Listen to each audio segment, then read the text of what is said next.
Alors ce livre, L'économie post-keynésienne, qui est sorti en septembre 2018, c'est un ouvrage collectif en fait. Il comprend 23 chapitres. Donc ça a été un travail assez ardu et il a pour vocation un double objet. Le premier objet, c'est tout d'abord présenter en langue française, pour la première fois, les travaux de ce courant économique, courant post-keynésien, c'est-à-dire les économistes qui se situent dans le sillage, dans l'héritage de Keynes. Et le deuxième objet, c'était plus à destination de nos collègues chercheurs, essayer d'établir un dialogue à travers cet ouvrage entre différents courants. Comme vous le savez, la science économique est partagée et pluraliste, plusieurs courants qui débattent et justement c'était l'occasion de présenter une synthèse du courant post-keynésien pour alimenter ce débat. Comme vous le savez, en ce moment c'est très tendu, il y a des négociations commerciales qui se tendent parce que effectivement les intérêts des États-Unis, en tout cas ceux qui sont défendus par le président actuel Donald Trump, sont divergents des intérêts de la Chine comme puissance.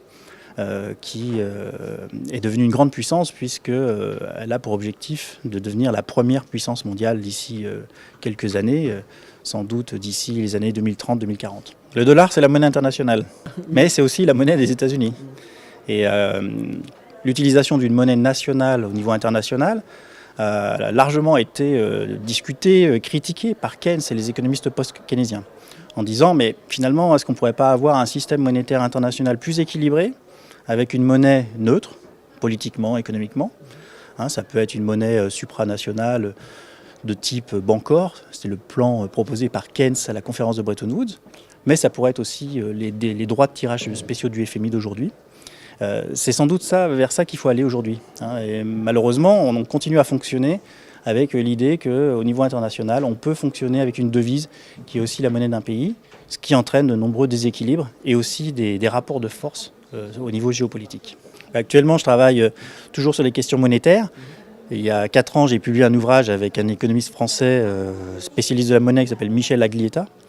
On a un projet de rédiger également un article commun sur les questions monétaires qui combine à la fois l'approche macroéconomique, mais aussi la dimension politique de la monnaie.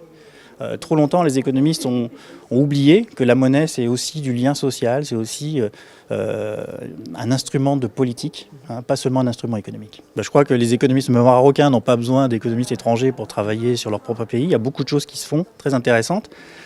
Pour ma part, je travaille avec Noureddine El Aoufi, qui est l'association marocaine de sciences économiques, qui joue un rôle vraiment, à mon sens, décisif dans le déploiement de la science économique et de son pluralisme au Maroc. Le bilan des Prescott